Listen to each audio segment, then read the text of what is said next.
seluruh dunia dengan malaikat pemberita. Shalom. Selamat datang di Renungan Harian Rhapsody of Realities Indonesia, edisi 14 November 2024. Akui identitas aslimu. Dan kamu akan mengetahui kebenaran, dan kebenaran itu akan memerdekakan kamu. Yohanes 8 ayat 32. Salah satu syarat mendasar bagi perwujudan kebenaran dalam kehidupan siapapun adalah pengetahuan akan kebenaran tersebut. Pengetahuan adalah kunci yang mengaktifkan kekuatan kebenaran. Hosea 4 ayat 6 mengatakan, "Umatku binasa karena tidak mengenal Allah." Ketidaktahuan mengarah pada kehancuran karena tanpa pemahaman, manusia berjalan dalam kegelapan dan gagal menyadari potensi dirinya yang sebenarnya. Juga, dalam Mazmur 82 ayat 6, Tuhan berkata, "Aku sendiri telah berfirman, kamu adalah Allah, dan anak-anak yang maha tinggi kamu sekalian." Ayat ini mengingatkan kita akan identitas dan potensi ketuhanan kita. Namun, banyak yang tidak memahami dan hidup dalam realitas kebenaran ini.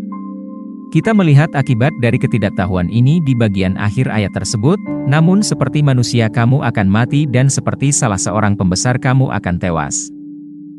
Kita adalah makhluk ilahi. Kita adalah Tuhan karena Tuhan melahirkan kita.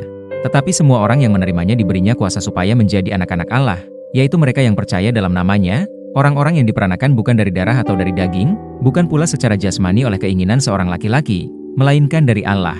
Yohanes 1 ayat 12-13. Yakobus 1 ayat 18 berkata, "Atas kehendaknya sendiri ia telah menjadikan kita oleh firman kebenaran, supaya kita pada tingkat yang tertentu menjadi anak sulung di antara semua ciptaannya." Inilah realitas mendalam dari identitas rohani kita. Kita sama ilahinya dengan Tuhan karena kita memiliki kehidupan yang sama dengannya. Sesekali, nyatakan, "Aku tahu siapa diriku." Akui identitasmu yang sebenarnya.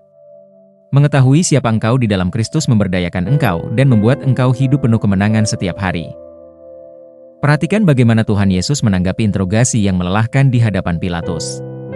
Ketika ditanyai dan dituduh, Yesus tetap diam sampai Pilatus menegaskan wewenangnya dengan mengatakan, "Aku dapat membebaskan engkau atau menyalib kamu." Yesus kemudian angkat bicara, merangkum tanggapannya dengan pengakuan akan identitasnya yang sebenarnya. Dia berkata, "Engkau sama sekali tidak mempunyai kuasa atas diriku." Yohanes 19 ayat 11. Keheningan awal Yesus dan pernyataan selanjutnya menunjukkan pemahamannya yang teguh tentang siapa dirinya. Sama seperti Tuhan Yesus mengetahui tujuan dan identitasnya, engkau juga harus mengenali dan menerima identitas ilahimu. Pengetahuan ini membekali engkau untuk hidup dengan berani dan penuh tujuan, terlepas dari tekanan atau tantangan eksternal. Mari kita berdoa.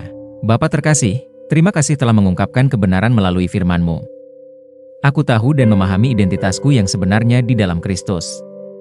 Aku adalah kebenaran Allah di dalam Kristus, yang dipenuhi dengan kehidupan kekal, sifat-sifat ketuhanan yang organik dan eksistensial. Aku menang, bersemangat, kuat, dan luar biasa.